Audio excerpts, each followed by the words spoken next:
both these beers here at room temperature. And because I didn't want to stick them in the refrigerator and wait for them to cool down. I'm kind of impatient. I'm thirsty. I feel like drinking some beer. So I'm going to drink them warm. No, I don't care. I just don't care. So anyway, let's get down to business here. No aroma. No, well, I mean, the aroma is so slight that I can barely detect it.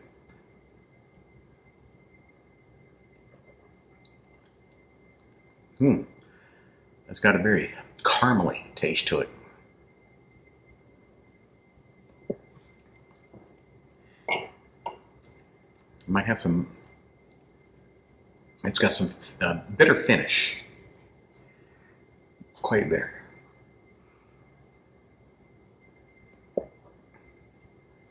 Very smooth.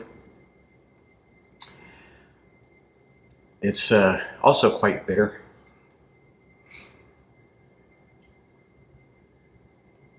In the finish. I think I'd like both these better if they were cold. But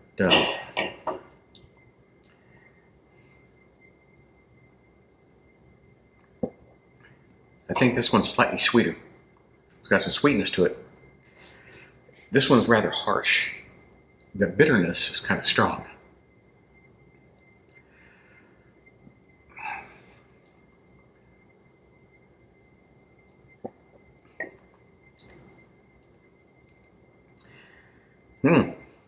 I really don't care for this one too much. I'll tell you one thing, if you were going to be eating some sausages, you probably want to go have this one with it because it's stronger. It's bitter. This, yes, it's got some more hit to it. Anyway, I'm just going to go with this one, which is the Hofbräu. So, long Trapp, quite a strong beer, at least at room temperature.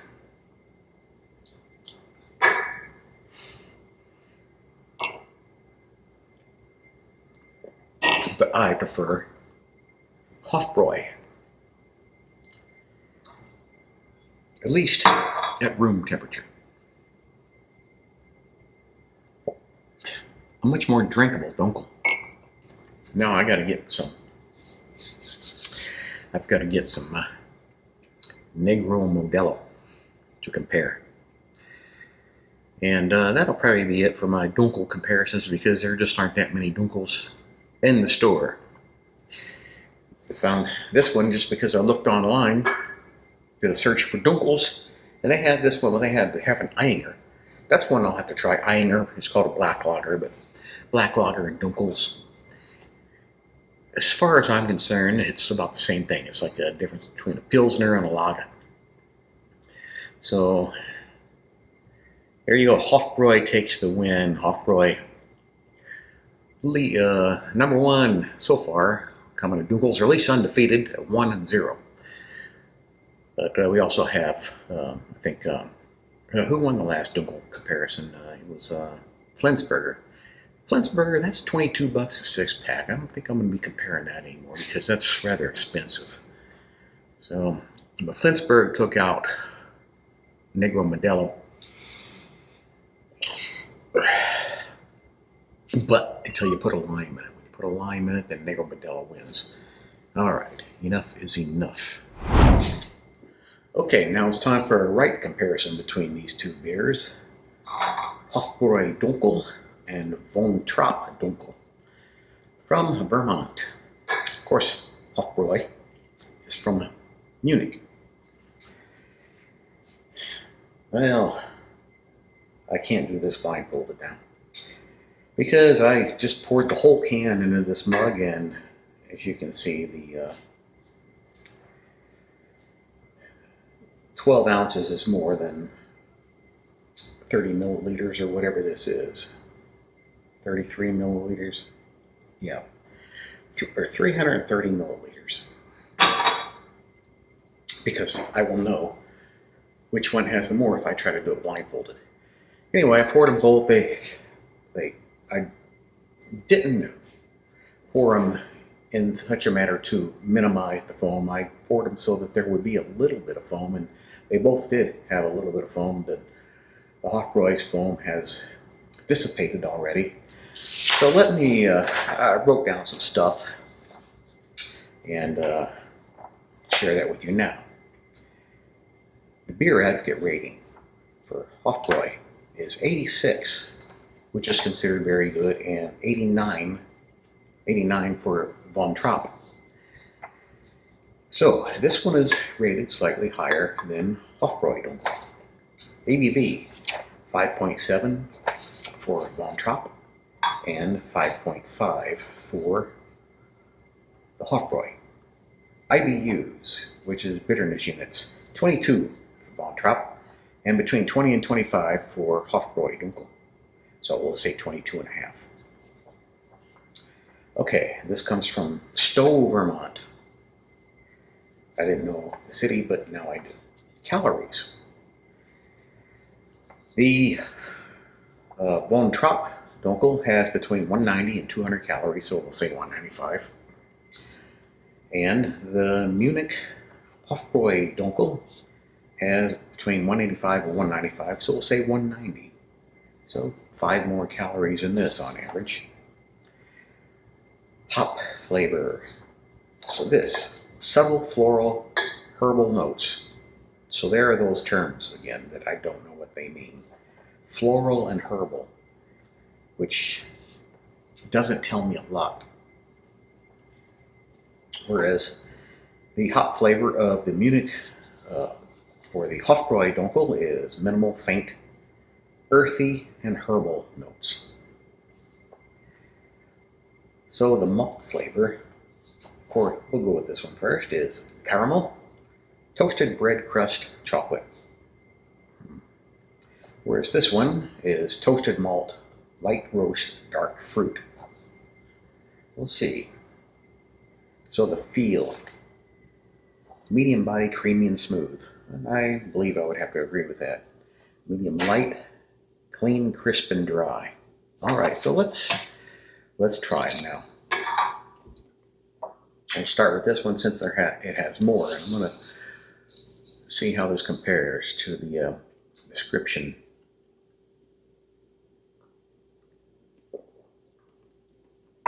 It's good cold. Really good. So, what about the hop flavor? There is some slight, very slight bitterness. Herbal and floral.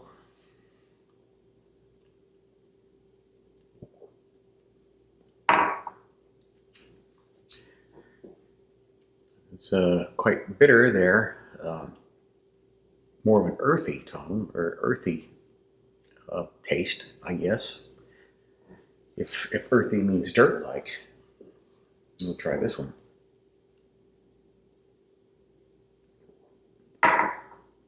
Oh, that's good too.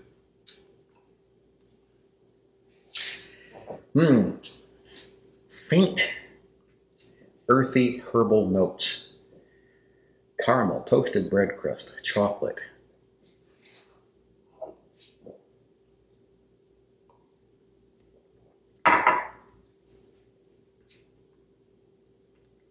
If it's chocolatey, then it's non-sweetened. Toasted bread crust, maybe. Caramel, very slight. I mean, they're very similar. Very similar. But which one's better?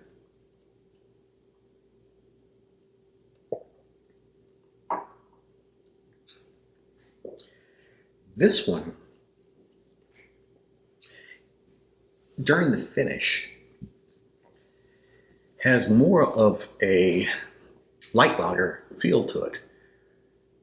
I don't mean light in alcohol and calories, like American light beers. I mean light in color, like a Helles or a Pilsner.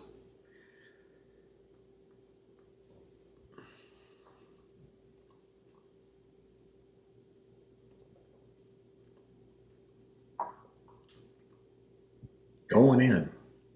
It's got that sweet maltiness that goes away really quickly and gives way to the bitterness of the hops, I guess. It's good going in. Finish isn't that great, which I noticed when it was warm, when I did this comparison when they were warm.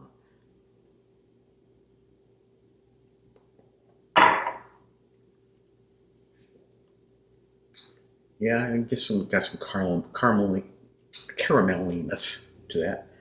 Chocolatiness, I don't know. But it's more consistent. This one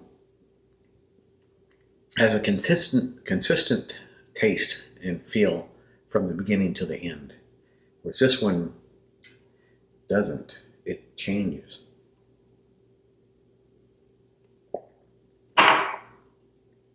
It starts off like this, but then it kind of fades into a light lager, or a traditional, what we might call a traditional lager. See, the first light lager, which was a Pilsner, was Pilsner Urquell. And before that came along, all lagers were dark. And I guess they were like these, I don't know. But they were dark lagers. And that was the first one. And then all subsequent lagers and Pilsners are based on that. That was the first one.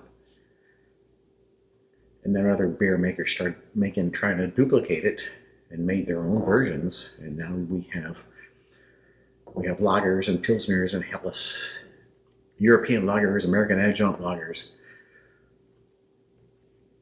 strong lagers, light lagers, you name it. But all that golden color is all based on Pilsner Urquell, the first one. Which one of these do I like better? It's tough to say because it depends on the circumstance.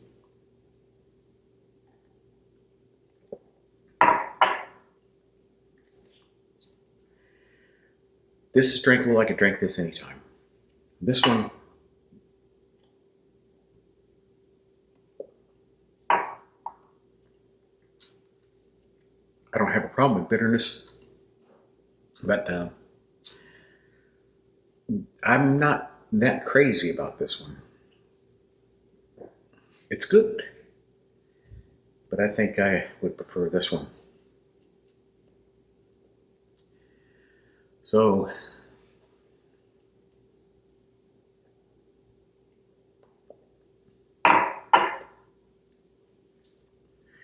it's good.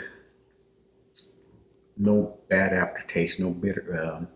Well, it's got some bitterness, but it's good bitterness. But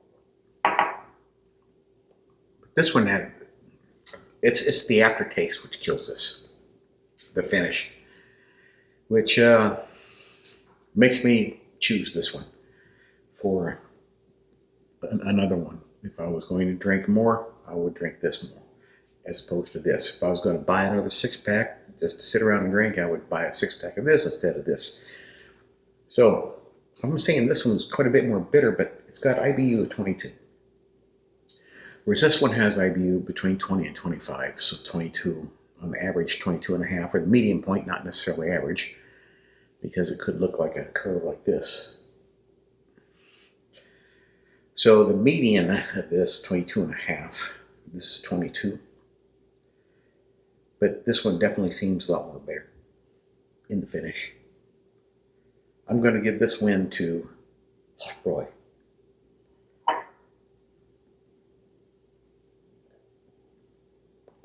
Or, like they say in the US, and probably the UK as well, Hofbräu.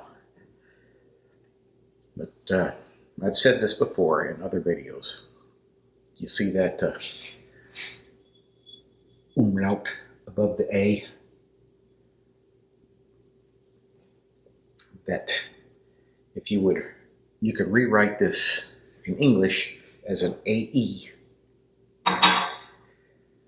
And EU sound in German is an OI sound. So that's why in German language they would pronounce this as Hofbräu. And of course there's another beer that's Americans don't pronounce correctly, called Lowenbrau, but in German they would say Löwenbräu. The W's are pronounced as V's. So, Hofbräu. Hofbräu is a good beer maker. A lot of their beer is very good. I like a lot of them. Well, I don't know. I shouldn't say that because I haven't had that many. I've only had the original and I've had the Dunkel. They do make a Doppelbock and I haven't had that. I'm not trying to think of any other Hofbräu beers that I've had and I can't think of any. I might have had the Märzen or the Marzen, which is a beer typically served at Oktoberfest. It's an amber lager, and I think I've had that one. But another beer that's served at Oktoberfest is called the Festbier, which is a lighter colored beer, but a lot stronger than a typical Helles. Maybe 5 to 10% more ABV and more flavorful. I like Fest beers.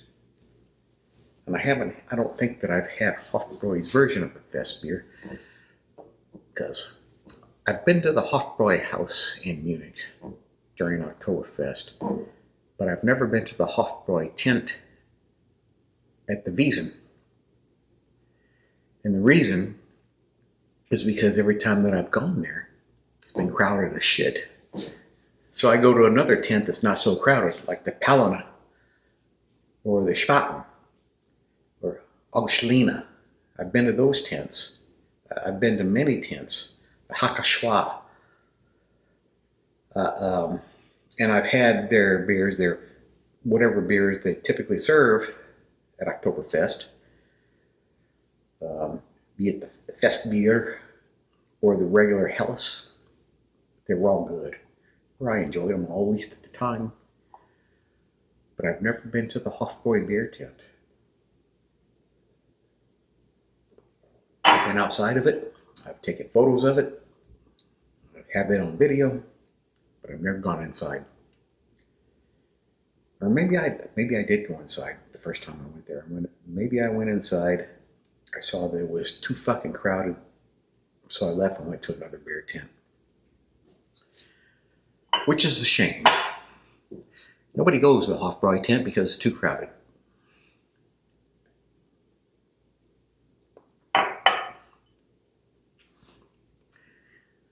Yeah, I'm not really crazy about that finish. But other than that, it's a decent beer. I could drink it, and I have drank some of these. But side by side next to the Hofbräu, there's no comparison. I think the Hofbräu takes the cake. All right, thanks for watching.